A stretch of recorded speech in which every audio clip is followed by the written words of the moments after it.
UTECH India expo and PRS India 2024 का मुंबई में भव्य शुभारंभ।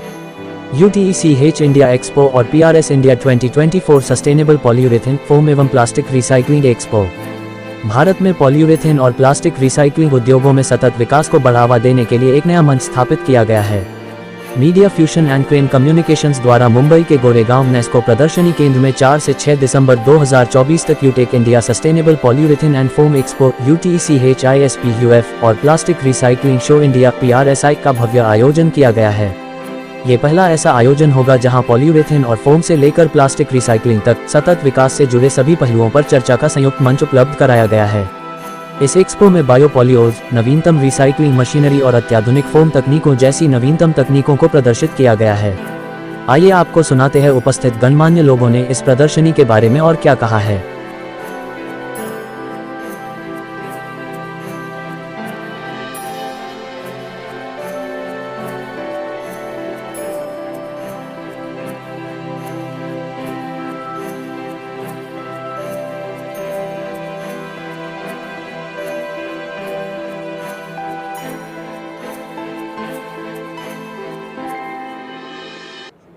Good morning, my name is Tahir Patrawala and मैं एक कंपनी मीडिया फ्यूजन का MD हूँ। PRS एग्जीबिशन इंडिया में पहली बार हो रहा है एंड प्लास्टिक रिसाइकलिंग बहुत बड़ा प्रॉब्लम है। इस प्रॉब्लम को सॉल्व करने के लिए एक अकेली कंपनी हमारी जैसी काम नहीं कर सकती, इसीलिए हमने ये एक एग्जीबिशन ऑर्गेनाइज़ किया है जहाँ पे 120+ कंपनीज पार्टिसिपेट कर रही है। सबसे बड़ा इम्पोर्टेंट मुद्दा जो है वो है कि प्लास्टिक रिसाइकलिंग के अंदर जो रॉ मटेरियल है वो अभी गवर्नमेंट का मैंडेट आ रहा है नेक्स्ट ईयर से कि more than 30% of the recycled content has to be use in the primary packaging material. Hence this show is very important for all the packaging companies to visit, all the recyclers to exhibit and companies who want to enter into the industry to know from where they will get the raw material. So over here there is a mix of companies who are into packaging, municipal corporations are visiting over here, so they will come over here and see what kind of legislation and policies they would want to derive after seeing what is available over here. तो इसीलिए ये show का बहुत ज़्यादा importance है और हमें उम्मीद है कि ये शो अगले सालों में इससे भी काफ़ी बड़ा होगा और इसमें ज़्यादा विजिटर्स भी आएंगे और एग्जिबिटर्स भी आएंगे। तो प्लास्टिक रिसाइकलिंग से काफ़ी दुष्परिणाम पड़ रहा है जो पर्यावरण को, तो इस तरह से कितना बढ़ावा मिलेगा स्वच्छता को, पर्यावरण को शुद्ध करने? सो क्योंकि प्लास्टिक रिसाइकलिंग इतना इम्पॉर्टेंट अभी हो गया है और उसका मॉनेटरी गेन भी सबको मिल रहा है, तो collection of plastic waste is very important. अभी की तारीख में आपको इंडिया में जो सेग्रीगेशन ऑफ प्लास्टिक वेस्ट हो रहा है, very importantly the pet bottles, आपको किसी भी डस्टबिन के अंदर पेट बॉटल्स वेस्ट नहीं दिखेगी, बिकॉज पेट बॉटल का ही वैल्यू है और वो वैल्यू सब लोगों को पता चल गया है।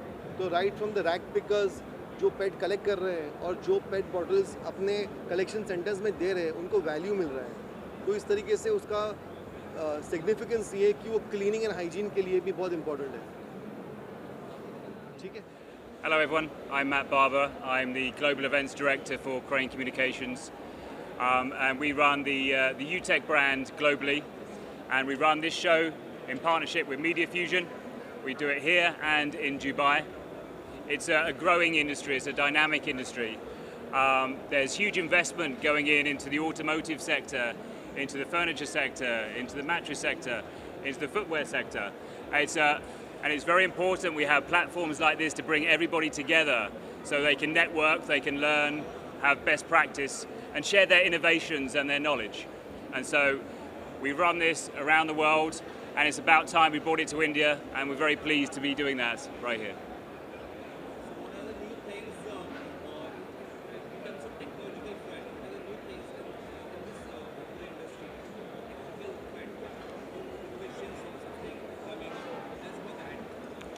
You're asking about the footwear industry?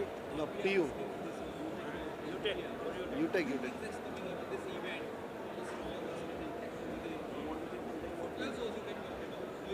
Okay. Hello friends, my name is Anurag Puri. I am the owner and CEO of AS Enterprises, which is India's pioneers in the field of machinery for flexible PU foam. And as you asked about the footwear industry, footwear is also an important segment for PU, because polyurethane goes into different segments, as Mr. Matt Barber just said: mattress industry, furniture, and shoe components. So PU foam has a very wide application. It also goes in packaging, in your automotive sector, huge applications. And it is very important for a global show like UTech to come to India. I think it's a milestone. We should all take this very seriously, and it's a very big platform, because my company, myself, we have been participating in all UTech shows across the world, and it is the biggest show for PU. So I invite everybody who is connected in any way with the PU industry to come and visit this show and be a part of this beautiful industry. Sir यूटेक India के बारे में बताइए, क्या experience? सो यूटेक India के बारे में अभी जो है वो आप इनसे पूछो, ठीक है? ये यूके इंडस्ट्री का जो है प्राइम मिनिस्टर ने जो है हम लोगों को टारगेट दिया है $50 बिलियन का अचीव करना है लेदर सेक्टर को बाय 2030। अगर हम उसको डिवाइड करते हैं, फुटवियर में आते हैं, तो $26 बिलियन का टारगेट है फुटवियर का।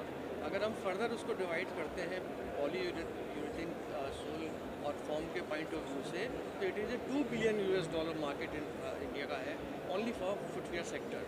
सो ये it's a huge demand, and you know that this PU जो इसका यूटिलाइजेशन फुटवियर में है, वो मैक्सिमम जो है वो दिल्ली में है। दिल्ली में एक बहुत बड़ा नॉन लेदर का एक सेक्टर बना है 80 किलोमीटर्स की रेंज में। सो इसलिए मैंने रिक्वेस्ट किया है यूटेक से कि आप हमारी हेल्प करिए कि हम इस टारगेट को अचीव कर पाएँ, इंडियंस जो हैं, नंबर 1। नंबर 2, हम चाहते हैं कि एक साल एग्जीबिशन मुंबई में हो, नेक्स्ट ईयर ये दिल्ली में ITOPO में हम लोगों के साथ मिलकर ऑर्गेनाइज करें। इस इंडस्ट्री में ग्रो करने के लिए क्या कुछ नयापन आप लोग लाने के लिए सोच रहे हैं? अभी इसमें जो है एक तो जैसा आपको मालूम है कि चाइना जो है आजकल काफ़ी पीछे हो गया है फुटवेयर सेक्टर में, तो हमारे लिए गोल्डन अपॉर्चुनिटी है इंडियंस के लिए कि हम इसमें हम अचीव कर सकते हैं। अभी अगर हम इसको देखा जाए तो अभी आज के डेट में हम लोग $20 बिलियन का मार्केट हमारे पास ऑलरेडी है, और उसमें मैक्सिमम हमारा डोमेस्टिक है। लेकिन अगर हम देखें 2030 की अगर हम बात करते हैं, तो आप देखिए पॉपुलेशन हमारे यहाँ इंक्रीज़ होगा, और अभी जो आज की डेट में 1.9 का रेशो है, एक इंडियन आदमी जो है एक साल में 1.9 का एवरेज से जूता पहनता है, से 2 जूता पहनता है साल का। ये it is going to be 3। जब ये 3 हो जाएगा नेक्स्ट 2 ईयर्स में, तो जो हम लोगों का सोचा हुआ है, तो ये $50 बिलियन से भी हम लोग काफ़ी आगे जाएंगे। देखिए फर्नीचर हमारा जो है मतलब एसोसिएशन बेसिकली सब फर्नीचर मैन्युफैक्चरर्स ज़्यादा है उसमें, और एक बहुत इम्पॉर्टेंट पार्ट फर्नीचर का आज की तारीख में होता है जो बेड, सोफ़ाज़, चेयर्स।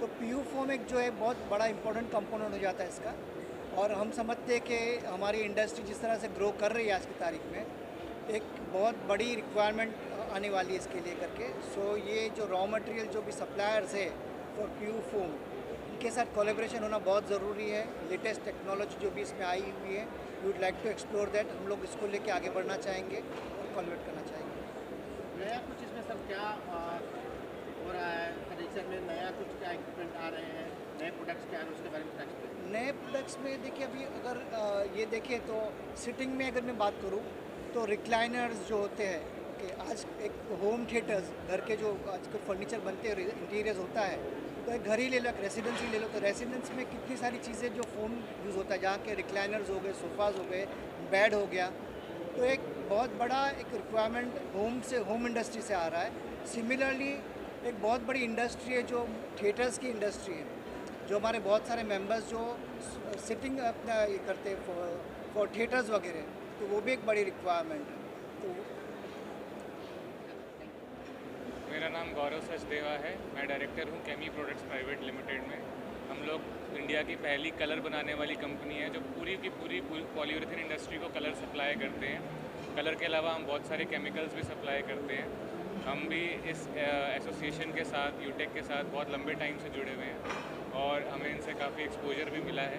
तो ये एक बहुत अच्छी ऑर्गेनाइजेशन है और ये यहाँ पर आ रहे हैं, तो हमें इनके साथ काफ़ी ग्रो करने का मौका मिला है और हम इसी तरीके से चाहते हैं कि इंडिया में भी ये ग्रो करें। PU इंडस्ट्री जो है इंडिया में काफ़ी स्पीड से ग्रो कर रही है। CAGR करीब 8 to 9% के बीच में है। हर साल इतना PU इंडस्ट्री जो है वो ग्रो कर रही है। आप किसी भी इंडस्ट्री में देखिए, चाहे वो फोम इंडस्ट्री हो, चाहे वो फुटवेयर इंडस्ट्री हो, चाहे वो ऑटोमोटिव इंडस्ट्री हो, हर इंडस्ट्री में ग्रोथ लगातार है और वो हम लोगों को फील भी होता है। हम इंडिया से बाहर जाते हैं तो हमें बहुत सारी ऐसी एप्लीकेशंस मिलती हैं जो अभी इंडिया में आनी बाकी है, क्योंकि इंडिया बेसिक से शुरू हो रहा है, इंडिया डेवलप हो रहा है, तो वो एप्लीकेशंस भी हमें बाहर से दिखती हैं तो हमें इंडिया में आने को मिलता है और इस तरीके के शो से हमें एक्सपोजर भी मिलता है और वो लोग भी इंडिया आते हैं यहाँ पे लगाने में। तो ये एक बहुत ही अच्छा एक्सपोजर है हमारी इंडस्ट्री के लिए। मैं बिल्डर एसोसिएशन ऑफ इंडिया की तरफ से हूँ, चेयरमैन मुंबई सेंट्रल के, और हम लोगों का वाइड स्प्रेड नेटवर्क है all over India. Construction industry में सस्टेनेबिलिटी और एनवायरनमेंट बहुत ही इम्पोर्टेंट मायने रखते हैं आजकल, और PU का यूज़ कंस्ट्रक्शन इंडस्ट्री में थोड़ा लिमिटेड है, लेकिन इसका स्कोप बढ़ सकता है। इसमें कुछ और चीज़ों की ज़रूरत है, जैसे वाटर प्रूफिंग में इसको किस तरह यूज़ किया जाए। इंसुलेशन के लिए ये बहुत ज़्यादा यूज होता है, जिसके कारण इनडायरेक्टली पावर की सेविंग होती है। एयर कंडीशनिंग का यूज़ कम होता है, एयर कंडीशन की कैपेसिटी में ज़्यादा एफिशिएंसी से, और उसके बाद फिर उसके कारण उसका पावर कंजम्पशन में एडवांटेज है। सर, इंडिया में कंस्ट्रक्शन इंडस्ट्री जो है काफ़ी ग्रो कर रही है, काफ़ी स्कोप है इसको लेकर के। नए तकनीक इसमें और नए मटेरियल्स किस तरह से यूज किए जा रहे हैं, उसको लेके जानकारी। कंस्ट्रक्शन इंडस्ट्रीज में डेवलपमेंट और आज का जो मोटो है और जो टारगेट्स हैं गवर्नमेंट के इंफ्रास्ट्रक्चर में और कंस्ट्रक्शन में, उसमें नई नई मशीनरी और नए इक्विपमेंट्स आ रहे हैं, क्योंकि लेबर की शॉर्टेज और स्किल लेबर की शॉर्टेज होने के कारण इस तरफ बहुत ज़्यादा ध्यान दिया जा रहा है। और जो भी टारगेट्स हैं वो बहुत ही लिमिटेड है, पहले जैसा नहीं है कि एक रोड बनना है तो 10 साल तक बनना है, वैसा नहीं है। तो समय को कम करने के लिए मशीनरीज, इक्विपमेंट, केमिकल्स वगैरह का यूज़ बढ़ गया है और वो आगे भी बढ़ता रहेगा, क्योंकि यहाँ डिमांड बहुत है और अपना कंट्री बहुत बड़ा है और आगे डेवलपमेंट में इस समय काफ़ी आगे है। Yes sir. यूटेक का आना चाहिए।